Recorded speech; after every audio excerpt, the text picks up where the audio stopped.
पहलगांव नरसंहार का बदला लेने के लिए भारत सरकार ने ऑपरेशन सिंदूर चलाया, जिसका नेतृत्व इंडो जाबाज ऑफिसर्स ने किया था। भारत की ये दो महिलाएं पाकिस्तान के पूरे नामर्दों पर भारी पड़ गईं और ऑपरेशन सिंदूर में ऐसी बमबारी हुई कि छेद ही छेद हो गए और उन छेदों का भरने का काम अभी भी जारी है। छेद पूरी तरह से भर भी नहीं पाए थे कि आर्मी चीफ का यह बयान आ गया कि पिक्चर अभी बाकी है। बेचारे फिर से सदमे में आ गए। भारत जो कि टेक्नोलॉजी में बहुत आगे निकल चुका है, भारत ने इस बार टेक्नोलॉजी का सहारा लिया और ड्रोन की सहायता से लाहौर और कराची पर आक्रमण कर दिया। लाहौर में धमाके किए हैं। जस्ट अभी एक खबर आई है, operation Sindoor live, India drone strike 12 location. Bharat ने ड्रोन की सहायता से 12 लोकेशन पर including Karachi and Lahore claim Pakistan army. Pakistan army का कहना है कि भारत और अंदर घुस के हमें मार रही है।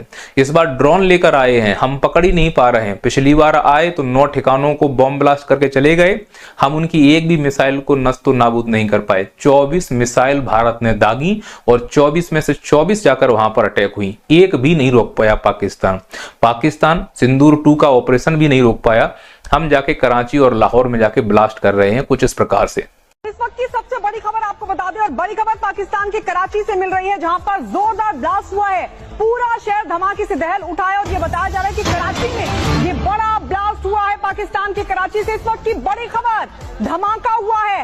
ये बताया जा रहा है कि जोरदार धमाके से पूरा कराची दहल उठा है। और पाकिस्तान की मीडिया पाकिस्तानी जनता को अजीब तरीके से मूर्ख बना रही है, यह कहते हुए कि पाकिस्तान की सेना ने भारत के 5 राफेल विमानों को मार गिराया है। मेरे पास फुटेज आए हैं, उसमें से एक राफेल विमान पूरी तरह से क्षतिग्रस्त है, जो पाकिस्तान की मीडिया में चल रहा है।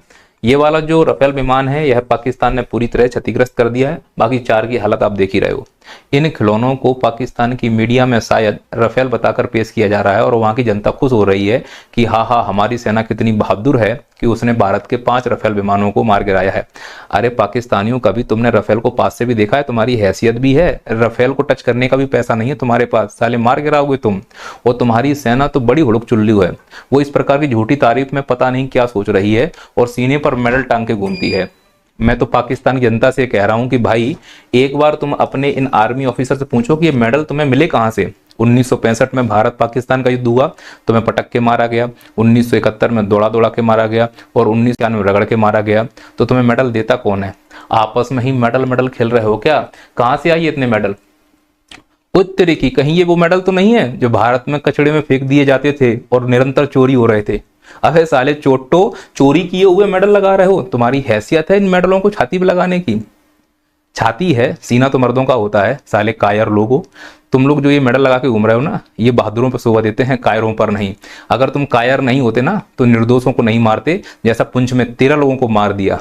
उन निर्दोषों का इसमें क्या कसूर था? लड़ना है तो सेना से सेना के साथ लड़ो ना, लेकिन लड़ने के लिए जिगर चाहिए और वो बहादुरों का काम है, तुम जैसे कायरों का काम नहीं है। बहादुरों की सबसे बड़ी निशानी होती है कि वो बराबर से लड़ते हैं। बराबर से लड़ने के लिए पाकिस्तान की सेना को भारत की सेना से लड़ना चाहिए, पर पाकिस्तान की सेना को मालूम है कि भारत की सेना संख्या और तकनीक में बहुत आगे है, इसीलिए वो हमसे नहीं लड़ते हैं, यानी भारत की सेना से। बहादुर होते तो लड़ते ना, कायर हैं और कायरों की एक ही निशानी होती है, निर्दोषों को मार देना।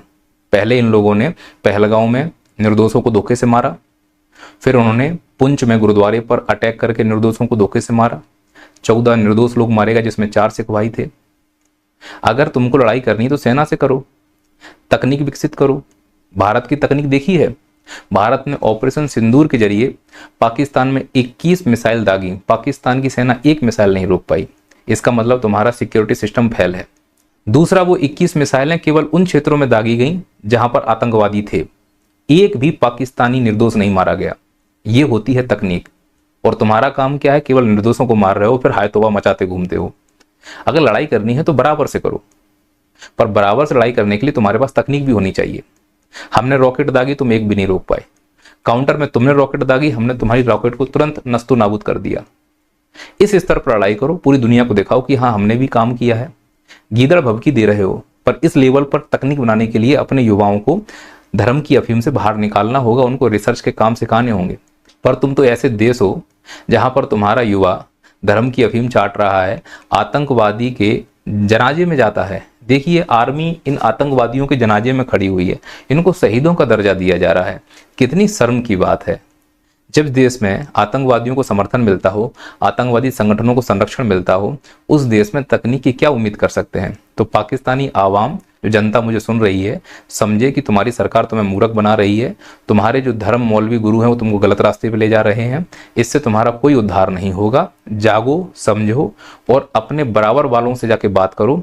भारत तुम्हारी औकात से बहुत आगे है, मुंह लगने की जरूरत नहीं है। और ज्यादा मुंह लगोगे तुम्हारे बचपन का सपना, जो हर एक जिहादी को बचपन से सिखाया जाता है कि यदि जिहाद कर दोगे तो हूरें मिलेंगी, तो उसका भी प्रोग्राम भारत में चलाया जा रहा है, जिसे नाम दिया गया है ऑपरेशन सिंदूर। और ऑपरेशन सिंदूर 2.0 भी चल रहा है। ऑपरेशन सिंदूर में यह खबर आ रही है कि कंधार हाईजैक का बदला, पाक आतंकी अब्दुल रऊफ अजहर मारा गया। ऑपरेशन सिंदूर से सेना की बड़ी कार्रवाई, जिसने कंधार हाईजैक किया था उसको भी मार गिराया गया है ऑपरेशन सिंदूर के जरिए।